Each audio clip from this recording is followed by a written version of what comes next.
Maya Pabengi, Pampanga, magandang gabi, Central Luzon. Ako si JM De Jesus, taga rito, kasama nyo para sa CLTV 36.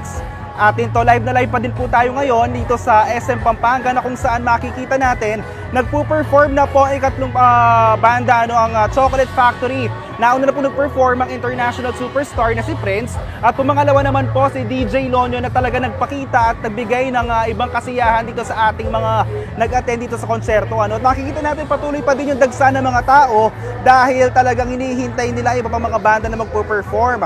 At ilan sa mga banda ay ang The Juans, ang December Avenue at ang Rocksteady. At ngayon makakasama natin ang regional manager ng SM Pampanga na si Miss Andrea para i-inform tayo sa mga bagay pa na kailangan natin malaman.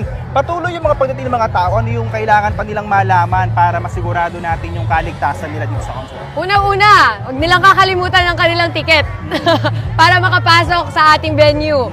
Ikalawa po, ngayon po, patuloy pa rin po magpasok ng mga tao sa loob ng venue. Pero very organized po. May mga pila, so pumila lang po tayo, orderly. Sama po natin ang pamilya natin, mga kaibigan natin, at let's have clean fun dito sa loob ng ating venue sa Castaway. Ma'am, anong masasabi natin kasi after itong mga nagdaang taon may pandemya at nahinto itong Castaway, At alam ko 2014 yata nagsimula ito, Opo, 2014. At masasabi natin nagbabalik na at nagbibigay tayo ng saya ulit sa ating mga karehiyon. Yes. Sobrang excited namin kasi ang huli nating Castaway, kasing laki nito is nung 2019 pa. So, nagbabalik na ang Castaway, it's back, at mas malaki pa siya, as you can see. So, sana itong Castaway this year, mag-enjoy yung mga new generation natin na mga Castaways. So, nakita natin, ma'am, kasi talagang pamilya, magkakaibigan. How does it feel na itong isang mall natin dito sa Pampanga, specifically yung SM Pampanga, bukod sa pag-shopping, nakakapagbigay tayo ng leisure para sa kanila?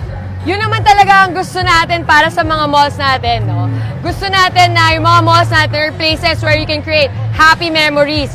So, I'm sure yung mga pupunta today and yung mga pumunta sa Castaway dati, masasabi nila someday na ito yung one of their happiest days, that they partied with us dito sa Castaway. Ayan, mga kareyon, tatlong mga banda pa hinihintay natin ngayon na magpo-perform. Yung sabi ko nga kanina, yung Rocksteady, yung The Ones at yung December Avenue. At sabi nga natin, dito sa Pampanga, punong-puno at sabot-sari ng mga SM malls dito, Meron tayong mga SM Clark, SM Talabastagan, SM San Fernando Downtown pa. So bakit itong tatlo ba na ito, magkakaroon pa tayo ng mga Castaway sa mga susunod na linggo? Yes, sana huwag kayong mawawala din sa Castaways natin, sa SM Clark, sa May 6. Iba naman ang lineup doon. So, something new to see. May 19 sa SM San Fernando, we'll do it sa 7th floor. So, Castaway, Under the Stars. Tapos you have Talabastagan also sa May 21. Hope everyone can join us. Iba-iba po ang mga artists natin for all of these Castaways.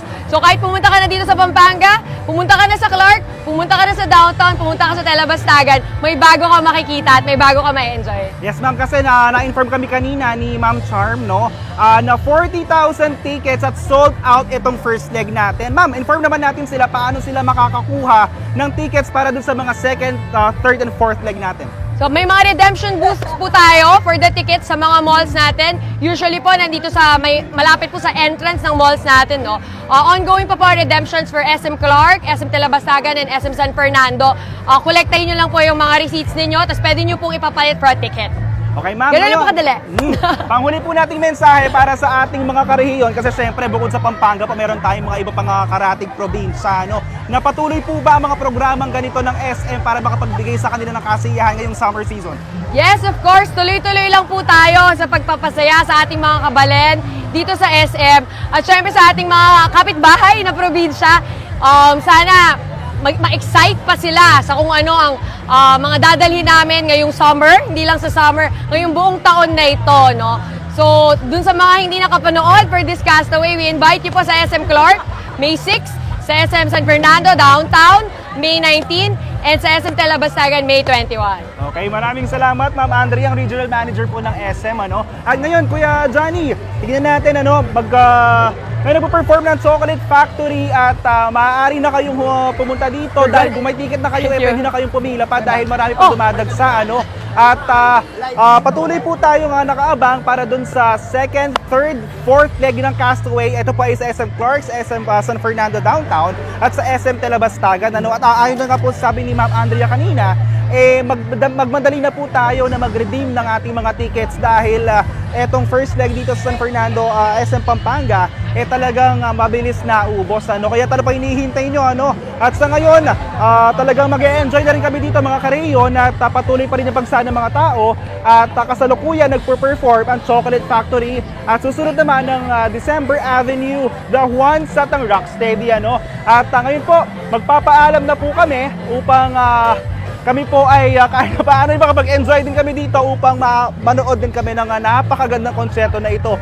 Muli ako po si JM De Jesus, taga rito, kasama nyo para sa CLTV 36. Atin to.